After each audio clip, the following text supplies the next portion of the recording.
Mais là, quand même, je l'encourage. Je veux l'encourager. Parce que quand même,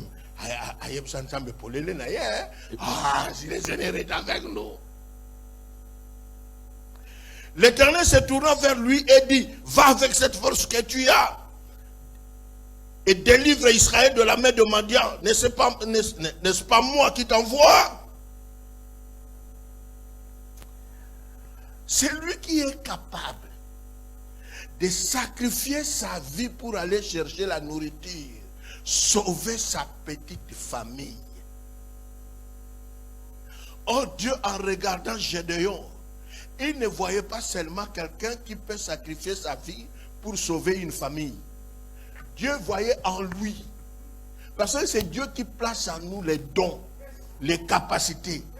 Dieu voyait en lui quelqu'un qui pouvait sauver tout un peuple.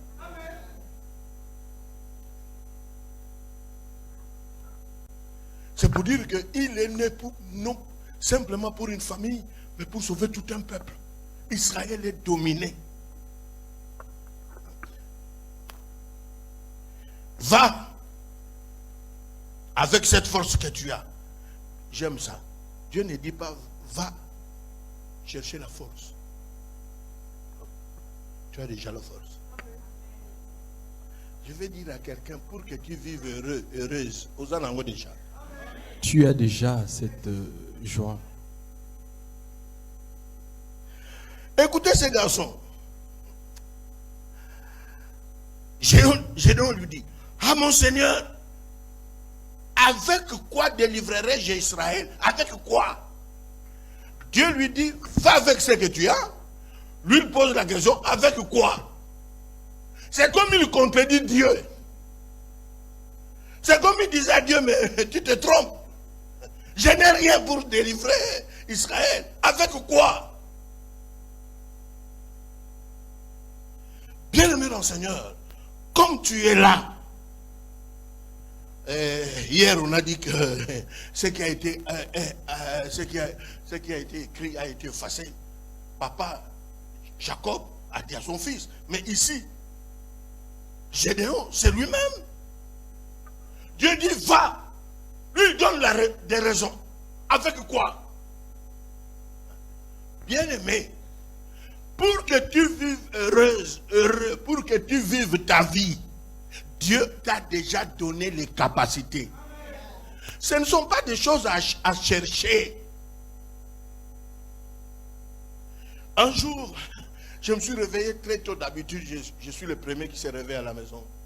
Parce que j'aime commencer d'abord mon propre culte. Et après, ça sera culte familial. Bien aimé, ce matin-là, j'ai posé la question à Dieu. Qu'est-ce que je peux faire pour vivre comme un roi aujourd'hui? Vivre royalement la vie. C'est ça que moi je demande souvent à Dieu.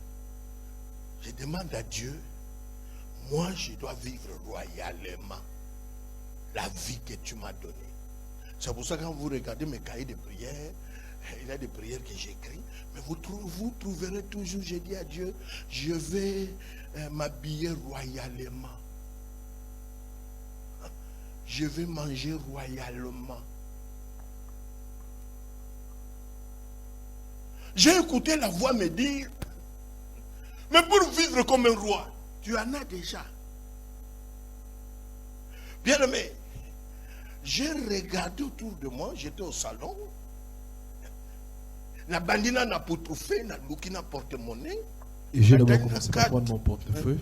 Pour vivre royalement, là, raison n'a porte-monnaie. Et je me suis rendu compte qu'il y a l'argent dans mon porte-monnaie. Et pour être habillé royalement, ils ont déjà dans la garde-robe. Eh bien, c'était déjà dans ma garde-robe. Quand mon épouse et les enfants se réveillaient, ils vont trouver déjà bien habillés. Tu veux sortir? Non. Aujourd'hui, je vais vivre royalement. Bien-aimé, pour que tu vives royalement, pour que tu vives, ma soeur, comme une princesse, Dieu t'a déjà donné.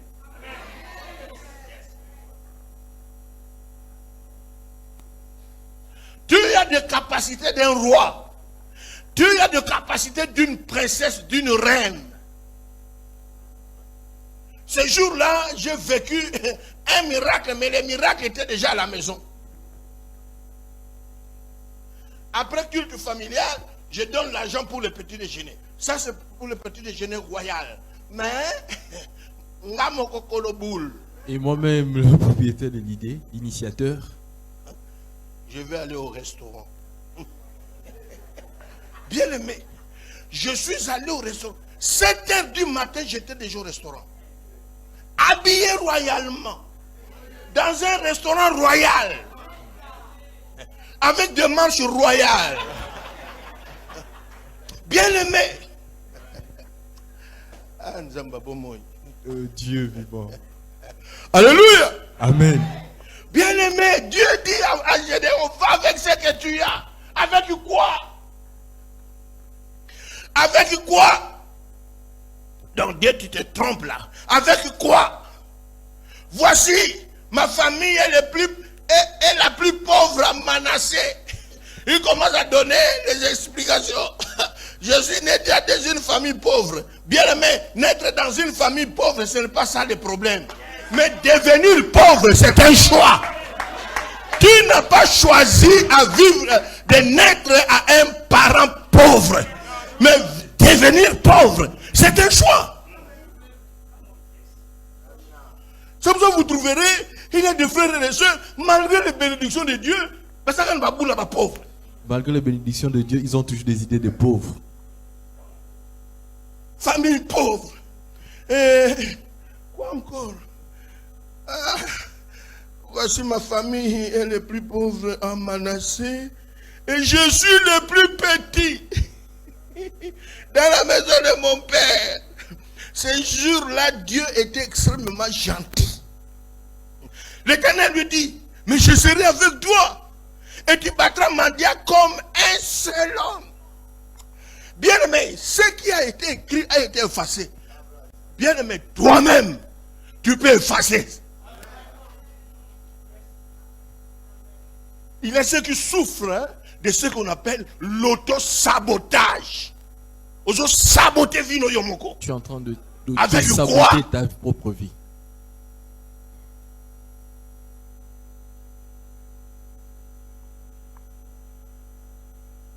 Je voulais ajouter ça. Je vais ajouter deux choses et après nous allons prier. J'introduis ça et je vais enseigner demain. L'auto-sabotage. Tu as tout. Si tu n'as pas le 100%, mais tu as des pourcentages pour que tu vives royalement. Bien-aimé, s'il te plaît, s'il vous plaît. On ne vit pas avec ce qu'on n'a pas. On vit avec ce qu'on a. Aujourd'hui, après ici, quand vous allez rentrer chez vous là-bas, à la maison, regarde bien. Tu vas comprendre que tu as quand même la bénédiction de Dieu pour vivre.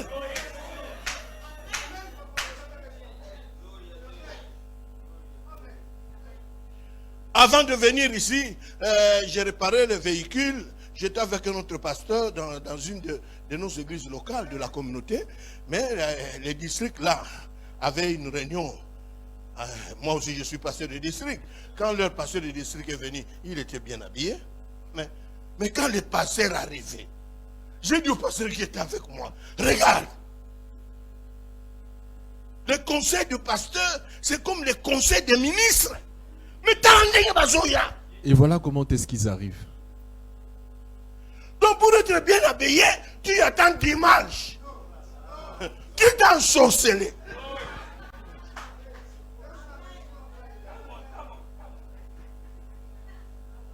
Ou tu attends le jour de ton anniversaire.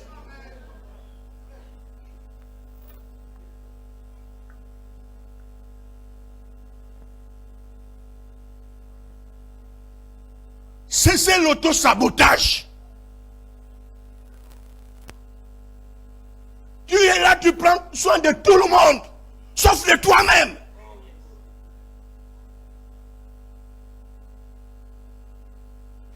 Tous les sacrifices que tu es en train de faire dans ce pays, c'est toi le chef coutumier. Tu fais qu'envoyer des codes, Mais quand on vient, on te regarde. C'est cette histoire-là.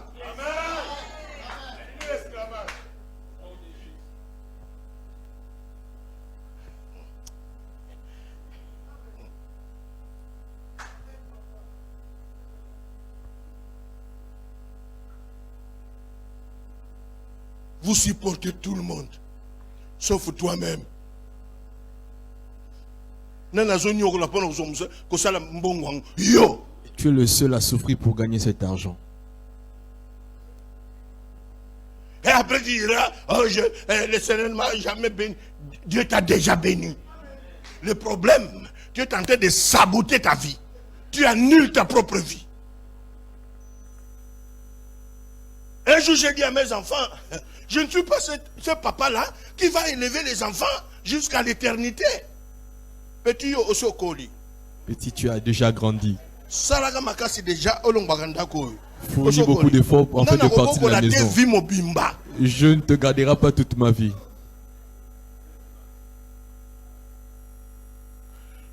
Une fois là, je sortais pour aller dans un voyage. Comment tu peux sortir comme ça? Tu vas, tu nous laisses. C'est ma vie. Le jour où je suis sorti de l'utérus de ma mère, j'étais seul. Le jour aussi je vais entrer dans l'utérus de la terre, j'irai seul. Alors, par moment, par moment, c'est le mien. Alléluia. Amen. Gédéon, avec le langage de l'auto-sabotage, avec quoi? Dieu te dit, va avec ce que tu as. Tu ne peux pas annuler cela. Dieu t'a déjà béni. C'est lui qui donne la vie. C'est lui qui donne le bien de la vie. C'est lui qui donne des capacités. Dieu sait que tu es capable. Sauf toi-même. Tu es en train de saboter ta vie. C'est pour cela, ce qui a été écrit a été effacé. Tu as contribué à l'effacement de ta destinée.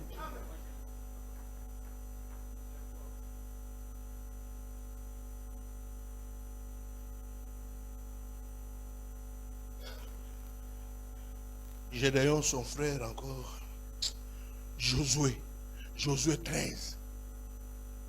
Dieu dit à Josué, je sais que tu es avancé en âge, je sais que tu es fatigué, mais regarde ce qui te reste. Ce qui te reste à conquérir est plus grand que ce que tu as. Tu ne peux pas t'arrêter là, Josué. Je vais lire ça. Ah, Tata Nzambe. Josué, on passe à où est Josué? Bien-aimé dans le Seigneur, toi-même, tu arrêtes ta vie, ton progrès, tu crois que tu es arrivé au terminus. Avec quoi? 20 000 dollars?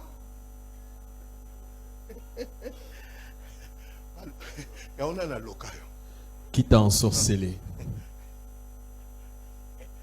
Avec tes 20 000 là, même avec tes 100 000, tu n'es pas sur la liste. Donc, comme tu appareil, tu as Google là, comme riche, comme on est riche. Si nous. Mais comment tu peux t'arrêter? Tu ne vas jamais. Comprends Google. Appareil en Mozawa. Où est cet appareil? Eh bien, nous voyons la liste de ceux-là qui sont riches. Ni à maman Nabino, ni à Bandekono, ni à Bakoko Nayo. Dis le nom de tes grands-parents. Et tu t'arrêtes. Tu crois que tu es arrivé au sommet. Avec quoi?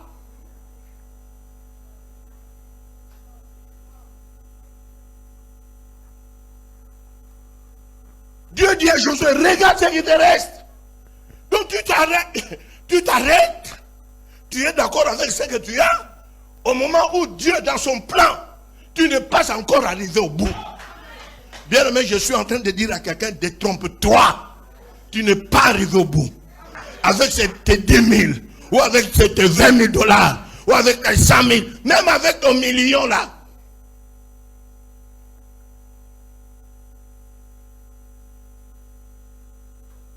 Et on nous dit que nous sommes dans une période où le monde n'a jamais connu des milliardaires comme aujourd'hui. Or toi, tu as l'onction d'un multimilliardaire. Amen. Tu arrives avec $100, 100. Eh bien, il y a d'autres $100, ils s'abandonnent à Kinshasa.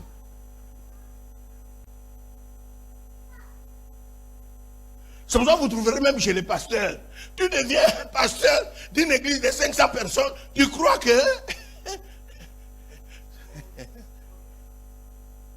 les efforts que tu faisais dans le passé pour avoir ces 500 là, tu t'arrêtes. Qui t'a ensorcelé? Ce qui a été écrit pour toi, tu dois arriver jusqu'au bout. Comme tu n'es pas encore arrivé au bout, tu ne mourras pas.